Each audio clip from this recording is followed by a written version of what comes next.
Le maïs et le riz, principaux aliments de consommation des Togolais. Mais une grande partie de ces céréales est importée.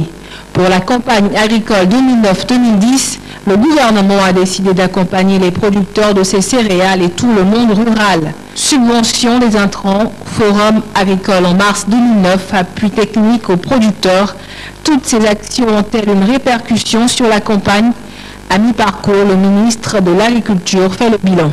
À la fin de la première phase de la campagne agricole 2009-2010, nous pouvons retenir l'engouement important des producteurs qui sont investis énormément dans la production agricole, particulièrement céréalière, et notamment du maïs, étant entendu que la politique, la stratégie mise en place était d'accompagner les producteurs, mais aussi de les aider à mieux valoriser leur production. Le deuxième élément, c'est les conditions pluviométriques. Les pluies avaient bien démarré, mais comme vous avez pu l'observer sur l'ensemble du territoire et dans chaque région, il y a eu un creux pluviométrique, ce qui a fait qu'il y a eu des ratés dans les superficies. Donc à mi-parcours, le point rapide fait par nos agents sur le terrain nous montre déjà qu'il y a plus de superficie emblavée que la campagne 2008-2009.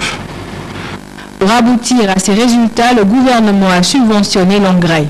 Ainsi, le sac de 50 kg est vendu à 50% de son prix de revient. L'engrais acheté, comme vous le savez, en des périodes difficiles a fait que les coûts étaient élevés. Et donc pour les 25 000 tonnes commandées par le gouvernement, l'État, le coût de revient rendu port de Lomé est de 23 000 francs le sac, sans compter les frais d'approche, en intégrant le besoin formulé par les producteurs de multiplier les points de dépôt, donc ce qui a généré des coûts additionnels.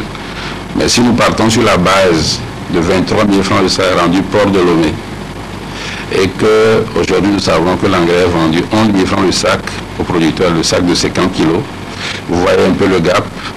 Voilà un grand effort fait pour favoriser l'accroissement de la production, pourvu que la pluviométrie soit bonne. Juste bonne, car son excès est nuisible. Les Togolais ont encore en mémoire l'image des plantations dévastées par l'inondation.